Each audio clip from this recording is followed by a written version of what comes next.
జై తెలంగాణ. అందరికీ నమస్కారం.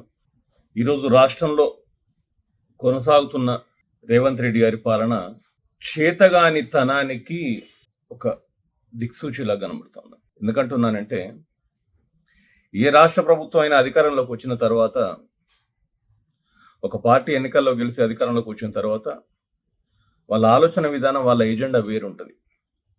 ఎందుకు అంటే, ప్రజలకు మేము చేరువైనాం, ప్రజలు మమ్మల్ని నమ్మి మాకు అధికారాన్ని కట్టబెట్టారు. సరే, మేము అబద్ధాలు ఆడి వచ్చినామా, ఆచరణ సాధ్యం కానీ హామీలు ఇచ్చి వచ్చినామా, దొంగ వాగ్దానాలతో అధికారంలోకి వచ్చినా అనేది కాంగ్రెస్ పార్టీకి పక్కన పెడదాం కాసేపు. సరే, ప్రజలు ఆమోదించినరు. ఈరోజు రేవంత్ రెడ్డి గారు ముఖ్యమంత్రి అయ్యారు.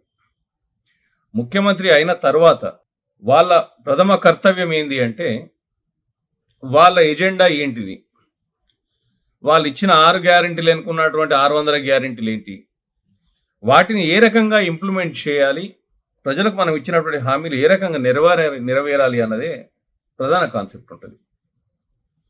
కానీ ఈరోజు ఏదైతే రేవంత్ రెడ్డి ప్రభుత్వం వీటిని అన్నిటిని పక్కన పెట్టింది అంటే ఏదో చేసే మొగోళ్ళై పక్కన పెట్టుడు కాదు, చేతగాక పక్కన పెట్టింది. ప్రజల వైపు నుంచి విపరీతమైనటువంటి వ్యతిరేకత, నిరసన, తీవ్రమైన వ్యతిరేకత వస్తూ ఉన్నది. ప్రజలు ఆవేశపడతా ఉన్నారు. ఏదో మన పార్లమెంట్ ఎన్నికల్లో 8 సీట్లు గెలిచినాం, అది ఏదో పెద్ద నాకు రెఫరెండం అనుకుంటే అది నీ భావదరిద్రం తప్ప మరొకటి కాదు. ఈ రెండు పార్టీలు కలిసి ఒక ప్రాంతీయ పార్టీ సెంట్రల్ ఏం చేస్తుంది, మేము అధికారం చేయబడతామని చెప్పేసి ఒకవైపు కాంగ్రెస్, ఒకవైపు బీజేపీ చేసినటువంటి నీచ ప్రచారంలో ప్రజలు కొంత అయోమైన గురైన తప్ప మరొకటి కాదు. నేను ఏమంటున్నానంటే, మీరిచ్చిన ఎజెండా పైన ఎందుకు ఇంత శ్రద్ధ చూపెట్టట్లేదు? తెల్లవారితే కేసీఆర్ గారి మీద, బీఆర్ఎస్ పార్టీ నాయకుల మీద కేసులు బుక్ చేయాలి, దాడులు చేయాలి, అక్రమ కేసులు బనాయించాలి అనే దాని మీద పెడుతున్నటువంటి శ్రద్ధలో ఒక 5% అన్నా మీరు మీ ఎజెండా పైన ఎందుకు పెట్టట్లేదంటే, మీరు ఇచ్చిన దొంగ హామీలు ఆచరణ సాధ్యం కానివి. మీరు అబద్ధాల పునాదుల మీదనే మీ ప్రభుత్వం ఏర్పాటైంది. కేసీఆర్ గారి మీద ఇవాళ కేసులు పెడితే ఏదో రాష్ట్ర ప్రజలు కేసీఆర్ గారు అయ్యో ఇట్లా అని చెప్పేసి ఆశ్చర్యపోయి టెన్షన్ పడే పరిస్థితి లేదు. అందరికీ అర్థమవుతూ ఉన్నది. ఖచ్చితంగా అధికారాన్ని నా చేతిలో ఉంది కాబట్టి 100 కారణాలు వెదికి, 100 కుంటి సాకులు చూపెట్టి లేని కూడా క్రియేట్ చేసి అలా వారి మీద కేసు బుక్ చేసే దిశగా మీరు ముందుకు పోతా ఉన్నారు. ఒకవైపు కరెంట్ అంటారు, ఒకవైపు గొర్రెలు అంటారు, ఒకవైపు మేడిగడ్డ అంటారు, ఒకవైపు ఫోన్ ట్యాపింగ్ అంటారు, ఏదో ఒకటి. అంటే తెల్లవారి లేస్తే రాష్ట్ర ప్రభుత్వం చేసే పనులు ఏంటి అంటే, గత ప్రభుత్వంలో పనిచేసినటువంటి వారిని కానీ, కేసీఆర్ గారిని కానీ ఏ కేసులో ఇరికిచ్చి ప్రజల ఆలోచన విధాన్ని డైవర్షన్ చేయాలి. ఎందుకు డైవర్షన్ చేయాలి అంటే, ప్రజలు అడుగుతూ ఉన్నారు, మీరు ఇచ్చిన హామీలు ఎక్కడ పోయినాయి, మీరు ఎందుకు ఈ హామీలు అమలు చేయట్లేదు, మీరు ఇంత చేతగాని ప్రభుత్వాన్ని మేము అనుకోలేదు అని చెప్పి తిడుతూ ఉన్నారు, మన్నెత్తిపోస్తూ ఉన్నారు, ఆత్మహత్యలు చేసుకుంటా ఉన్నారు, అన్నమో రామచంద్ర అని చెప్పేసి అధికారుల కాళ్ళు పట్టుకుంటా ఉన్నారు. ఒకవైపు వచ్చేసి ముఖ్యమంత్రి ఇంటి ముందట నిరసనలు ప్రదర్శన చేస్తూ ఉన్నారు. ఇష్టరాజు అంగడంగడైతే ఉన్నది రాష్ట్రం. కాబట్టి ఈ పాలించడం చేతగానితనాన్ని డైవర్ట్ చేయడం కోసమే ఏదో ఒక కేసులో కేసీఆర్ గారిని ఇరికించాలి, ఆ ఇరికించిన సబ్జెక్టును పట్టుకొని సాగదీసుకుంటూ ముందుకు పోవాలి. అంటే ఇలా పాలనలో ఇది తప్ప వాళ్ళకి ఇంకోటి ఏం చేత కాదు. కేసీఆర్ గారిని కానీ, బీఆర్ఎస్ పార్టీ నాయకుల పైన కానీ మీరు కేసులు పెడితే ప్రజలు స్పష్టంగా ఉన్నారు ఇవాళ.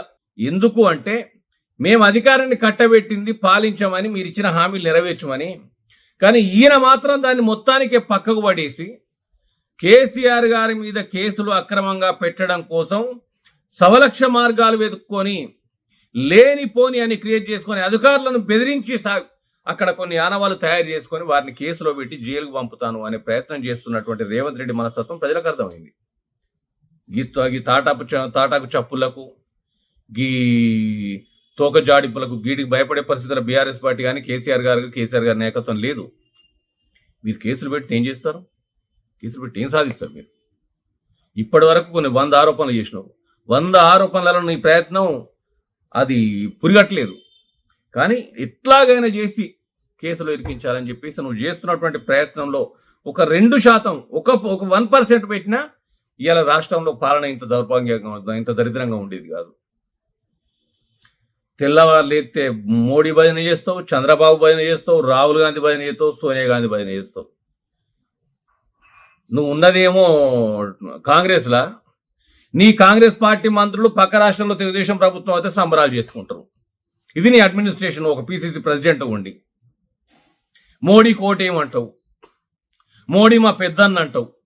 అంటే నీ చేతగానితనాన్ని, నీ దొంగ దందాలను కాపాడుకోవడం కోసం నీ ప్రభుత్వం మీద విపరీతమైనటువంటి ఆరోపణలు వస్తున్నాయి. ఈ ఆరోపణలపైన ఎందుకు విచారణ చేస్తలేవు? ఈ ఆరోపణలపైన ఎందుకు వివరాలు సేకరిస్తలేవు? ఈ ఆరోపణలపైన ఎందుకు ఒక సిట్టింగ్ జడ్జిని వేసి ఎంక్వైరీ చేస్తలేవు? వీటిపైన ఎందుకు చేస్తావు? నీ చిత్తశుద్ధి ఇది కూడా చేయాలి కదా నువ్వు. కానీ కేసీఆర్ గారి నాయకత్వంలో పనిచేసినటువంటి మంత్రులను, ఎమ్మెల్యేలను, బీఆర్ఎస్ పార్టీ నాయకులను ఎలాగైనా సరే కేసులలో ఇరికించాలి. స్థానికంగా నియోజకవర్గాల వారీగా పనిచేస్తున్న కార్యకర్తలపైన దాడులు చేయాలి, చంపేయాలి, అక్రమ కేసులు బనాయించాలి, జైలుకు పంపాలి, బ్లాక్ మెయిలింగ్లు, బెదిరింపులకు పాల్పడాలి. దీనిపైన మాత్రమే నీ శ్రద్ధ ఉన్నది తప్ప మరొకటి లేదు. 100% మేము చెప్తా ఉన్నాం. ప్రజాక్షేత్రంలో ప్రజల కోసం పోరాడినటువంటి పార్టీ బీఆర్ఎస్ పార్టీ, కేసీఆర్ గారి నాయకత్వంలో. మా వరడులో మార్పు రాదు. పాలనలో వాళ్ళ అభివృద్ధి సంక్షేమ లక్ష్యంగా పనిచేసినాం. ఇలా ప్రతిపక్షంగా వాళ్ళ హక్కులు కాపాడడం కోసం పనిచేస్తాం కేసీఆర్ గారి నాయకత్వంలో. మీరు ఎన్ని కుతంత్రాలు, కుట్రలు వన్నినా ఏదైతే న్యాయస్థానం ఉందో ఆ న్యాయస్థానాన్ని నమ్ముకునే ఉన్నాం. ఆ న్యాయస్థానంలో నువ్వు చేసే దొంగ ఆరోపణలు, నువ్వు చేసే అక్రమ కేసులు నిలబడుగా